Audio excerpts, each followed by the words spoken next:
Hello, welcome to legal awareness web series. सारे देश का ध्यान आर्यन खान को बेल मिलेगी या नहीं इस पर टिका हुआ है। हमने उस पर एक वीडियो बनाया जो आप लोगों ने बहुत पसंद किया। जिन लोगों ने नहीं देखा वो उस वीडियो को देख लें। एक और बेल का मामला है जहां दिल्ली की साकेत कोर्ट ने शर्जील इमाम को बेल देने से इनकार किया। मैं प्रोवोकेटिव स्पीचेस के खिलाफ हूं। जो कुछ शर्जील इमाम ने कहा वो इर्रेस्पॉन्सिबल था, वाइल्ड था, बचपना था। मैं समझता हूं किसी भी यंग आदमी को सेंटिमेंटल और इमोशनल होने का हक है, लेकिन बोलते वक्त संविधान के अंदर अंदर रहना हर शहरी और हर सिटीजन की जिम्मेदारी। अब मैंने ये सोचा था कि मैं इस मसले पर नहीं बोलूं जब तक इन्वेस्टिगेशन ना हो जाए, जब तक एविडेंस जो प्रोसिक्यूशन कलेक्ट करे उस पर जुडिशियल स्क्रूटनी ना हो जाए।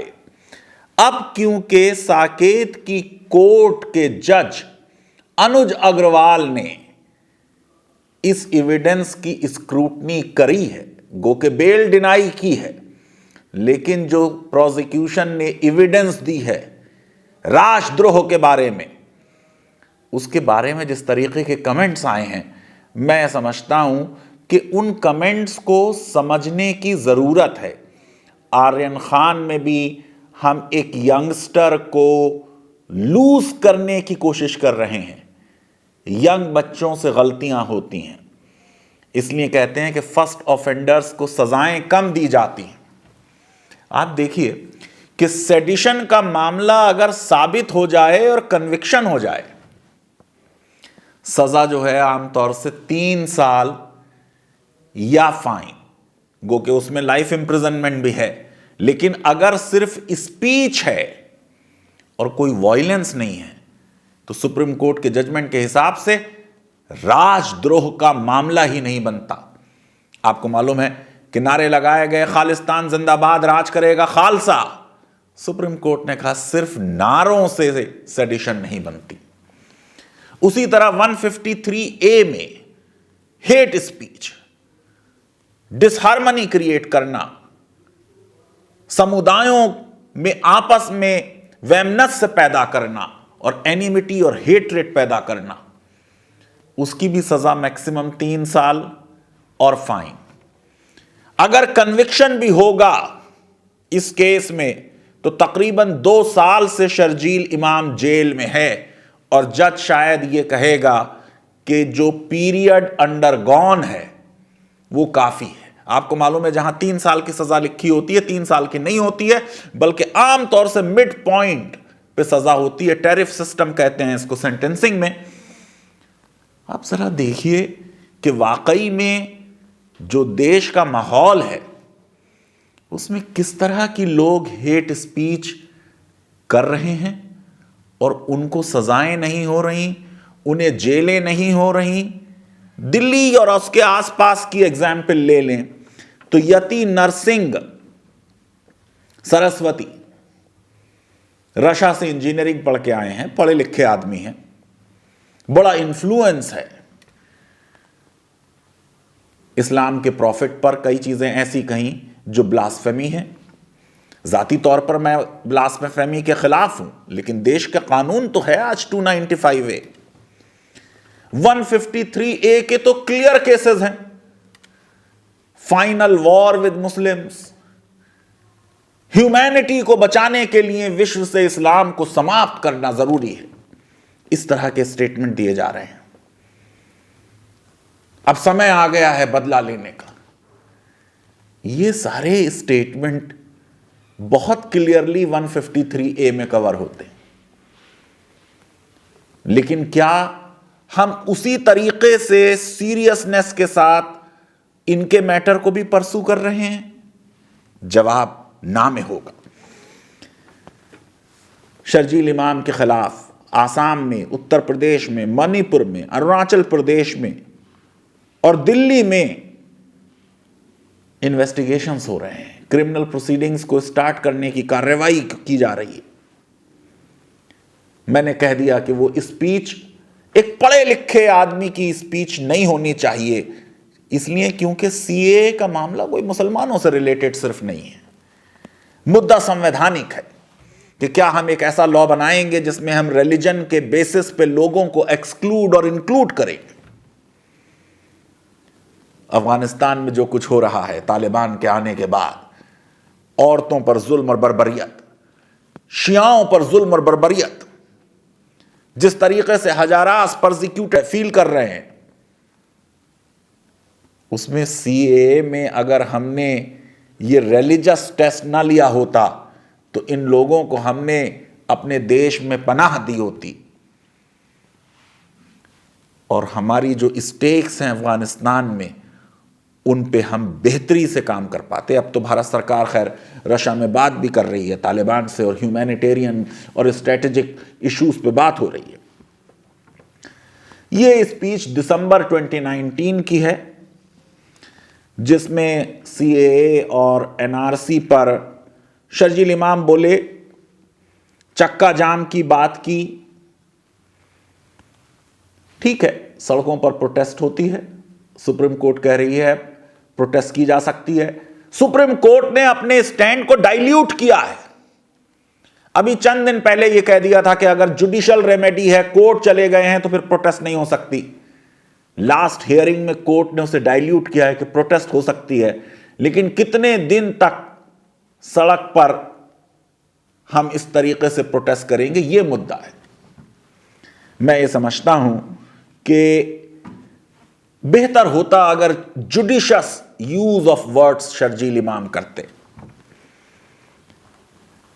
लेकिन क्या किसी कम्युनिटी को ब्लेम किया? 153A का बनने के लिए कम्युनिटीज में आपस में हेट्रेड और डिसहार्मनी की कोशिश, क्या ऐसा हुआ? यह क्वेश्चन होगा जब 153 को तय करना होगा। 28 जनवरी 2020 को अरेस्ट कर लिया गया बिहार से।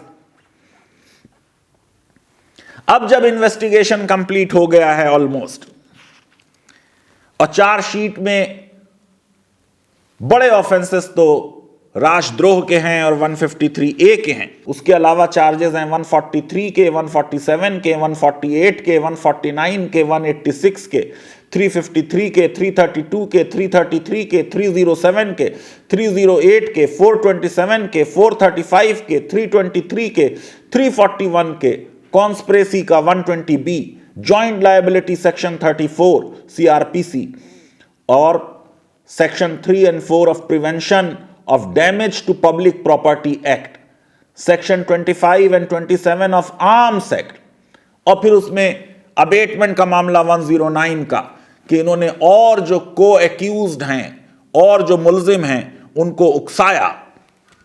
इतने चार्जेस हैं। बेल रूल है, जेल एक्सेप्शन है। बहुत अच्छी अच्छी बातें कहकर जज साहब ने बेल नहीं दी, डिस्क्रिशन है। बेलेबल ऑफेंस में बेल राइट होती है, नॉन बेलेबल ऑफेंसेस में डिस्क्रिशन है जज का। जज को राइट है अपने डिस्क्रिशन को इस्तेमाल करने का, लेकिन डिस्क्रिशन का मतलब आर्बिट्रेरी राइट नहीं होता। डिस्क्रिशन में भी कंसिस्टेंसी होनी चाहिए, डिस्क्रिशन भी फेयरली एक्सरसाइज होना चाहिए। जज अनुज अग्रवाल ने इस जजमेंट में स्वामी विवेकानंद को कोट किया। जब देख लिया कि जो शब्द बोले हैं शर्जील इमाम ने उससे शायद जुर्म नहीं बनता, तो थॉट्स पर चले गए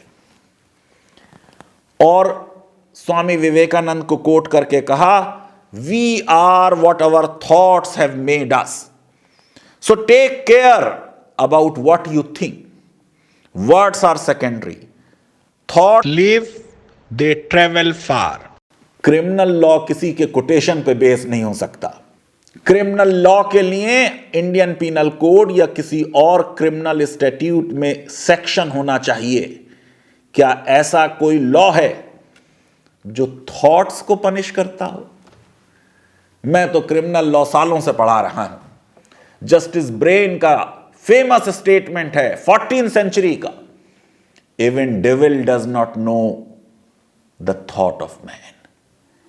एक आदमी के दिमाग में क्या है ये तो शैतान तक को नहीं मालूम। इसलिए सिर्फ guilty mind, guilty intention, guilty knowledge होने पर सजा नहीं होती, जब तक एक्टस रियस ना हो, मेंस रिया पर सजा नहीं होती। मैं समझता हूं कि मेरा एक क्रिमिनल लॉ के टीचर की हैसियत से क्लैरिफाई करना जरूरी था। जज अनुज अग्रवाल ने जो चंद ऑब्जर्वेशन की हैं, मैं सिर्फ उन ऑब्जर्वेशंस को आपके सामने पेश करना चाहता हूं।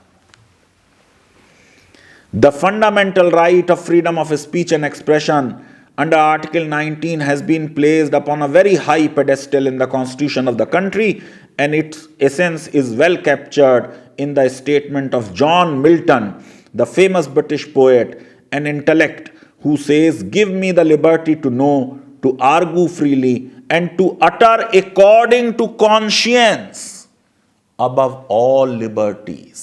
मिल्टन कह रहा है अकॉर्डिंग टू कॉन्शियंस लोगों को बोलने की इजाजत हो। फिर जज साहब ने कहा कि रीजनेबल रेस्ट्रिक्शंस लगाई जा सकती हैं freedom of speech and expression पर।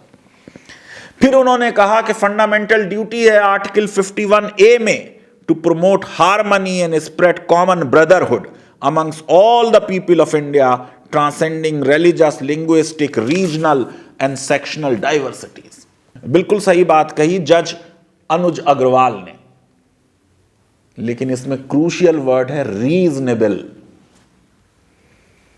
कोई भी रेस्ट्रिक्शन नहीं लगाई जा सकती, हर रेस्ट्रिक्शन को रीजनेबल होना होगा। हर रेस्ट्रिक्शन को टेस्ट करेगी जुडिशरी रीजनेबलनेस के पैमाने पर। यकीनन किसी भी स्पीकर को कम्युनल वायलेंस या कम्युनल बातें या हेट और नफरत की बातें नहीं कहनी चाहिए। मुझे नहीं मालूम क्या शर्जील इमाम की स्पीच में कम्युनिटीज में आपस में हेट्रेट पैदा करने वाली कोई चीज थी। अगर ऐसा है तो कन्विक्शन होगा। जज साहब ने कहा कि जो शर्जील इमाम की स्पीच है उसका टोन और टेनर है वो गलत है, उसका डिबिलेटिंग इफेक्ट है upon public tranquility, communal peace and harmony of the society. सही बात है, शर्जील इमाम को इस तरीके की स्पीचेस से बचना चाहिए, लेकिन क्या सिर्फ टोन और टेनर पर सजाएं होंगी? सेडिशन के चार्जेस साबित होंगे? क्या पूरी स्पीच नहीं देखी जाएगी? क्या उस स्पीच के नतीजे में किसी ने वायलेंस की ये एग्जामिन नहीं किया जाएगा? खुद जज साहब ने जो कहा है वो ही सुना देता। जज साहब कह रहे हैं कि पुलिस की थ्योरी कि लोग इंस्टिगेट हुए इस स्पीच से स्कैंटी है और स्केची है। खेल ही खत्म हो गया। अगर प्रोसिक्यूशन की स्टोरी स्कैंटी और स्केची है, चार्जेस साबित होना नामुमकिन होगा। कोर्ट ने कहा कोई आई विटनेस, चश्मदीद गवाह ऐसा प्रोसिक्यूशन नहीं लाया, ना कोई ऐसी एविडेंस रिकॉर्ड पर है जिससे यह साबित होता हो कि कोई को एक्यूज्ड इस स्पीच को सुनने के बाद इतना प्रोवोक हो गया कि उसने जाकर वायलेंस कर दी। स्पीच में प्रोवोकेटिव बातें नहीं होनी चाहिए, यह एक बात हो गई ऑन प्रिंसिपल। क्वेश्चन यह है कि क्या इस स्पीच के नतीजे में वायलेंस हुई? सेडिशन के मामले में भी कोर्ट ने कहा कि वायलेंस होनी चाहिए। केदारनाथ का पुराना जजमेंट है जिसमें सुप्रीम कोर्ट कह चुकी है सेडिशन का मामला जब बनेगा जब उसके नतीजे में वायलेंस हो। अब जब खुद जज अनुज अग्रवाल कह रहे हैं ना कोई चश्मदीद गवाह है, ना कोई एविडेंस है, तो केस खड़ा किस टांगों पर होगा? फिर जज साहब ने यह भी कहा कोई कॉरोबोरेटिंग एविडेंस भी नहीं है, डायरेक्ट एविडेंस नहीं, चश्मदीद गवाह नहीं, कॉरोबोरेटिव एविडेंस नहीं। ऐसे में कैसे जुर्म साबित होगा? फिर जज साहब ने कहा कि जब स्पेसिफिक इंक्वायरी की प्रोसिक्यूशन से तो प्रोसिक्यूशन ने फेयरली कंसीड किया, इस बात को प्रोसिक्यूशन ने मान लिया कि इस स्टेज पर कोई मटेरियल अवेलेबल नहीं है जिससे यह साबित होता हो कि शर्जील इमाम की स्पीच की वजह से जो दूसरे एक्यूज्ड हैं उन लोगों ने यह वायलेंस की है। यह मैं पढ़ता हूं आपको, यह सेंटेंस इंपॉर्टेंट है।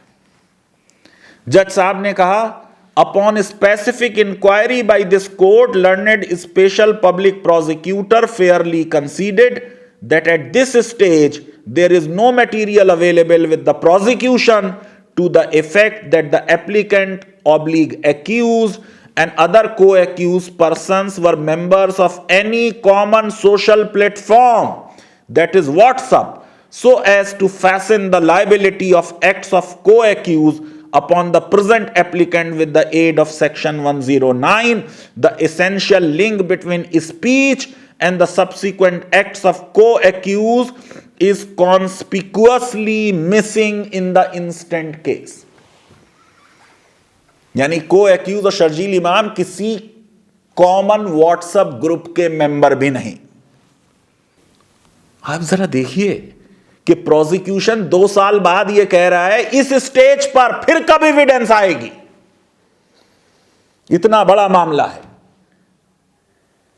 कब प्रोसिक्यूशन एविडेंस लाएगी। और कोई ये एक केस नहीं है, दिल्ली दंगों के कितने केसेस में जजेस ने इस तरीके के रिमार्क्स किए हैं कि पुलिस ने अपना काम और इन्वेस्टिगेशन सही से नहीं किया।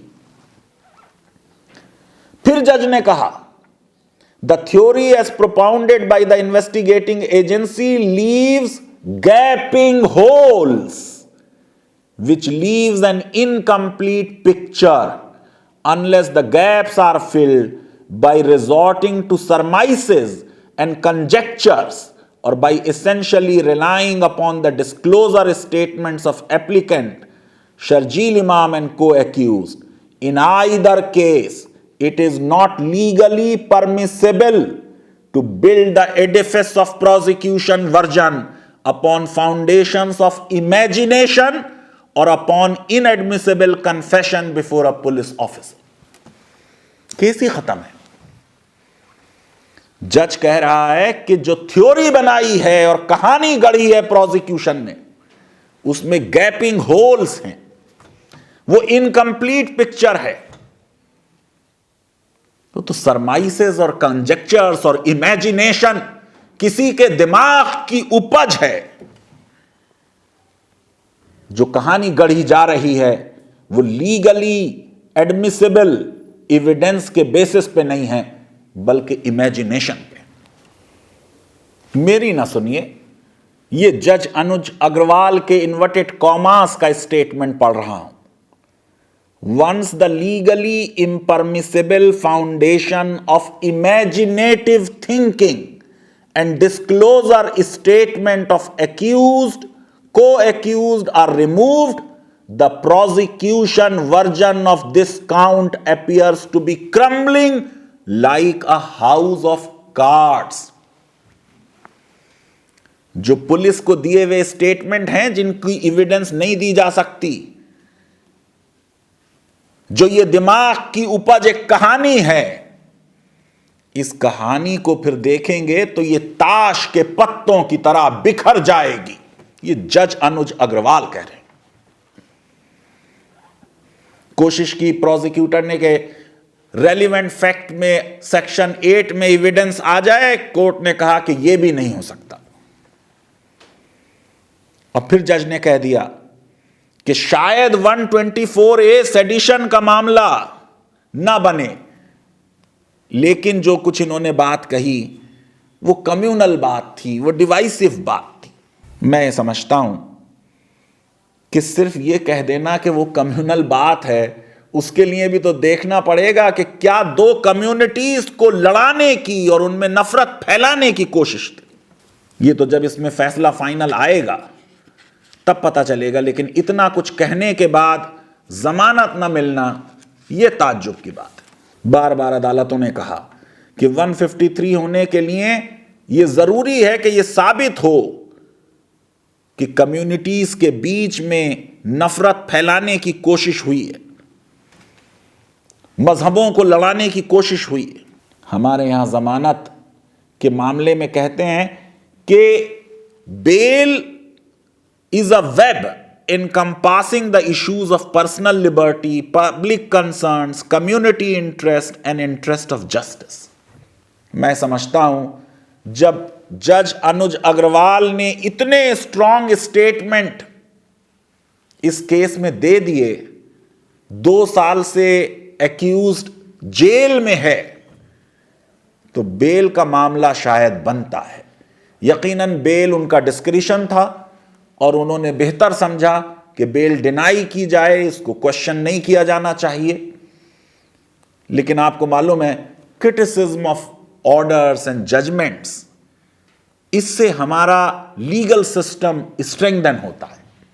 किसी भी जज को मोटिव एट्रीब्यूट नहीं करने चाहिए, लेकिन जजमेंट्स का क्रिटिसिज्म और ऑर्डर्स का क्रिटिसिज्म लीगल सिस्टम को स्ट्रेंथ देता है, लॉ को फ्यूचर में इंप्रूव करने में मदद करता है। लीगल अवेयरनेस वेब सीरीज अगर आपको पसंद आती है तो मेरी रिक्वेस्ट है कि हमारे इस वीडियो को वाइडली शेयर करें, हमारे चैनल को सब्सक्राइब करें और बेल आइकन और लाइक जरूर क्लिक करें। बहुत बहुत शुक्रिया, धन्यवाद, थैंक यू वेरी मच।